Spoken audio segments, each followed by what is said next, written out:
Oi, gente, tudo bom? Olha só, eu vou falar aqui de um tema que é um tema não tão usual, né, dessa parte de física computacional, mas é um tema que eu gostaria de abordar nesse curso para a gente tentar seguir um pouco aí certas tendências aí do Instituto de Física, principalmente, né? E interesses também atuais, né? Que seria, por exemplo, a ideia da dinâmica molecular, né? Ou outros problemas de muitos corpos que vem tendo grande interesse aí já nas últimas décadas.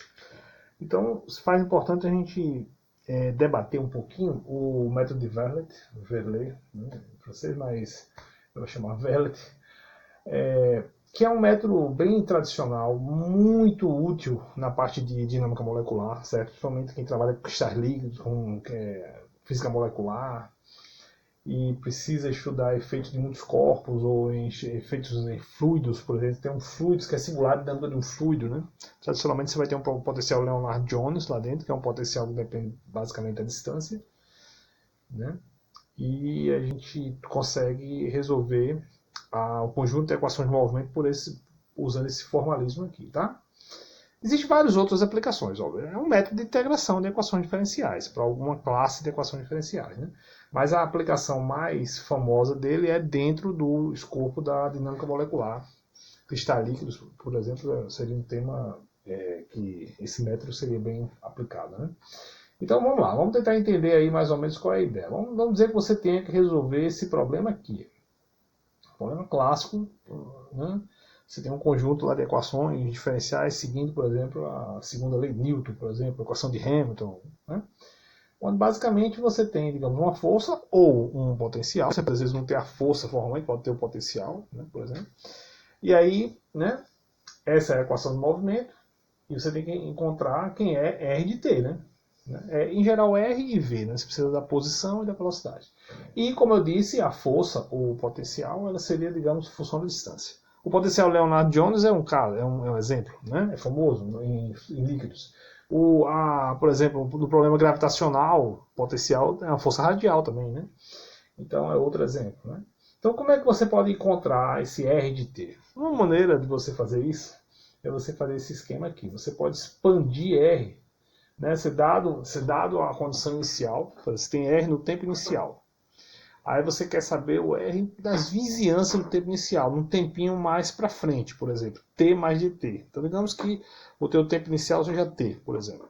Aí tu quer agora encontrar qual a posição no tempo T mais delta T. Aí tu faz expansão de série de Taylor. Isso aqui é expansão de série de Taylor. Tá vendo aqui? Essa equação aqui, ó, que eu estou mostrando aqui, que eu estou circulando, é basicamente uma série de Taylor. A primeira derivada é a velocidade, a segunda derivada é a aceleração. Tá bom?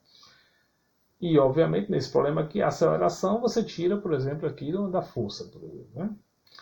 Então, essa, né, essa fórmula é uma fórmula simples, que ela tem um erro, obviamente, ela é truncada aqui, eu trunquei ela aqui nessa parte aqui, mas é uma fórmula bem interessante. Aí como é que eu acho como é que eu acharia, por exemplo, a velocidade? Eu faço o seguinte protocolo, né? No tempo que você inicia a integração, você já tem ali a força, você já tem uma configuração de posições e velocidades, é uma condição inicial. Então você tem, obviamente, a força ali naquele tempo inicial. Então você conhece a aceleração no tempo t, no tempo inicial. Aí eu posso agora, uma vez que eu calculei a nova posição com essa fórmula aqui, que eu estou passando o cursor em cima aqui, uma vez que eu calculei as posições, eu substituo aqui, calculo uma nova força. Uma nova força que vai ser a força para essa nova posição. Então, essa nova força já é uma força no futuro. Então, de posse dessa força, eu encontro a nova aceleração. Aí eu venho aqui e aplico uma fórmula parecida com aquele método de Euler modificado, que é você fazer uma correção na velocidade usando a média das acelerações. A aceleração no presente mais a aceleração no futuro dividido por 2. Então, esse esquema, essas três equações aqui, elas, né, possibilitam você resolver esse sistema aqui de equações diferenciais. Tá bom? Você precisa saber qual é a força. Tá bom? E obviamente, condições, é um problema de condição inicial. Você tem as condições iniciais do problema, e aí você, sabendo qual é o tipo de problema, você encontra as forças. Tá bom, gente? Bem, para exemplificar, eu vou fazer um exemplo bem simples, bem básico, certo? Bem didático, assim, que não tem nem muita, né, coisa, que é esse problema aqui, um problema gravitacional. Um problema gravitacional é utópico, né? Eu tenho um problema Terra-Lua, certo? Sendo que nesse meu exemplozinho aqui, eu estou considerando só mesmo a dinâmica Terra-Lua. Estou supondo que não tem mais nada. A Terra aqui, então a Terra ela vai estar estática, né, nesse meu exemplo, certo? Isso é um exemplo. A Terra vai estar aqui e a Lua vai estar aqui. Tá bom? Então essa é a coisa. Então aqui está a Terra, que eu chamei a posição 00, e aqui está a Lua, a uma posição. Observe que eu estou orientando, ó, as linhas aqui são o eixo X e aqui é o eixo Y. Então, a condição inicial é essa que está aqui mostrada aqui. Ó. Essa é a condição inicial. A Terra e a Lua estão colineares e a Terra está na posição 0, a Lua está na posição D0, ou seja, está distando D, esse D é a distância Terra-Lua. Tá? Né? E, obviamente, a Lua tem uma velocidade inicial. Então, eu estou considerando que a Lua tem uma velocidade aqui para baixo. Né? Então, a Lua ela está, a priori, fazer isso. Né? Tá bom? Então, pronto. E qual é a força de interação entre eles? A força de interação é a força gravitacional. Lembrando que a força gravitacional ela tem aí, ela aponta aqui na direção radial, na direção que une os dois, né? Esse versor aqui é dividido dessa forma, e a direção do vetor R é essa daqui, digamos aqui está a Lua, aqui está a Lua, e aqui está a Terra. O vetor R é esse vetor que aponta da Lua para a Terra. Tá bom? E ele tem, né, esse versor é definido dessa maneira. Pronto. Tem a condição inicial do problema, né? Tem a equação da força, vamos resolver usando a técnica do Diverlet. Tá bom, gente? Também chamado de Diverlet Velocity. Né? E a técnica original de Diverlet era mais usual para integrar só as posições. Entendeu? Aí essa construção aí já é um pouquinho mais avançada, que a gente consegue também integrar ao mesmo tempo posição e velocidade. Tá bom, gente? Estão entendendo aí? Então, como eu disse, é um exemplozinho simples, um exemplo pedagógico, certo? Né? Não tem outros corpos aqui interagindo. A Terra, a priori, eu estou considerando um problema que a Terra daria de anos, né? Estaria estática ali, tá? Então a gente vai encontrar basicamente qual é a evolução da posição X e Y. Mais uma vez é um problema bidimensional, certo? Estou estudando um problema bidimensional. Então vou estudar X e Y desse probleminha aí, desse pseudo-problema planetário aí, tá bom? Terra-Lua, tá certo? Então vamos para o programa? Vamos embora. Então, tá aqui o programinha que eu fiz aqui para explicar para vocês, né? Eu já rodei o programinha aqui até para exemplificar, tá bom? Para não demora um pouquinho, não é tanto, mas demora um pouquinho. Então vou explicar o programa, explicar como é que eu usei a técnica, tá? Então eu defino algumas variáveis aqui, né? Variáveis que eu vou usar. X, lembrando como eu já falei, né? Isso é um problema bidimensional, tá bom? Né? O problema está restrito ao plano aqui. Então o problema eu tenho X e Y, certo? Então no meu programa eu vou ter X e Y, né? Concomitantemente x0 e y0, vx e vy, vx0 e vy0, e aí aquelas constantes, g, massa de 1, massa de 2, né? Eu vou definir aqui. Massa de 1 eu botei a massa da Lua. Massa de 2 a massa da Terra, 1 kg. Tá bom? Abro aqui um arquivo, vai escrever os dados. O tempo de integração, eu botei um tempo aqui bem particular, eu botei 27 dias. Estou colocando tudo metro, quilograma, segundo, né? Então é 27 vezes 24 vezes 3.600. Então esse aqui é o tempo da Lua dar uma volta em segundos. O ΔT que eu usei a integração foi esse aqui, e foi suficiente. Né? Aqui eu fiz só um cutoff para não escrever ponto demais, aí eu coloquei aqui, eu calculei o tempo de um dia para usar ele lá na hora de escrever os dados, tá? Aí aqui eu estou colocando x0. Quem é o x0? Esse x0 é a posição inicial da Lua. Eu estou botando ela, lá no exemplozinho, eu botei a posição inicial é D, a distância Terra-Lua. Então eu botei aqui a distância Terra-Lua. O y igual a 0. A velocidade em x é 0 e a velocidade de y, como eu coloquei aqui, né, na coisa, exemplo, é uma velocidade que é para baixo, né, negativa, v0. O V0 da ordem da velocidade da Lua aqui, tá bom? A constante da gravitação, né? E aí vamos para a integração. Então, primeira coisa, preciso calcular essa distância. A distância é quem? É x0 ao quadrado mais y0 ao quadrado, né? Porque isso aqui é a distância a distância da Lua até o ponto 00. É basicamente x0 x menos 0 ao quadrado, 0 menos 0 ao quadrado. Então essa é a distância inicial. Aí calcula o módulo da força. Olha o módulo da força aqui. MF, o módulo da força. Constante vezes o produto das massas sobre essa distância ao quadrado. Isso daqui é basicamente isso daqui. Essa fórmula a menos do R, né?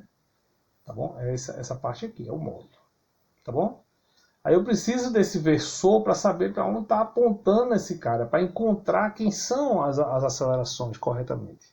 Então aí aqui entra um certo trabalhinho de lógica, né? Então eu vou fazer o quê? Eu calculo aqui o raio, eu pego essa distância, calculo ela, o módulo, né? Você tira a raiz quadrada aqui. Então esse R1 agora aqui já é a raiz quadrada, já é a distância radial, o valor da distância, né? Aí eu vou fazer o quê? Eu vou dizer, olha, o meu versor é esse Rx0. Ele é o quê? Vamos lá, quem é um versor aqui? Ó? Vamos olhar para essa figura aqui. Quem é o versor? É esse vetor aqui, dividido pelo módulo dele. Quem é esse vetor, gente? Quem é a componente x desse vetor? Como é a componente x? É essa posição aqui, que é 0, menos essa posição aqui, que é x0. Então, a componente x desse vetor é 0 menos x0. Logo, menos x0. Se eu quiser calcular ele como versor, eu divido pelo módulo do R. A mesma lógica para o R0. Então, pronto. Então, esse cara aqui ele já é o versor R. Aí o que é que eu faço agora? Eu multiplico pela força. Com isso, eu calculo a componente x, que é o módulo vezes a componente x do versor, e a componente y, que é o módulo vezes a componente y do versor. Tá bom? Então, basicamente, isso aqui são as componentes x e y da minha força. Né? Acho a aceleração como? Divido pela massa de quem? A massa da Lua.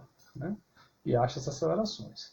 Dividi pelas massas, achei a aceleração. Tenho quem agora? Tenho velocidade, tenho aceleração, aplico a primeira fórmula do Verlet, que é essa fórmula aqui. Aplica a primeira fórmula do Verlet, que é essa daqui. X no futuro, x no presente, velocidade vezes ΔT, aceleração vezes ΔT ao quadrado sobre 2.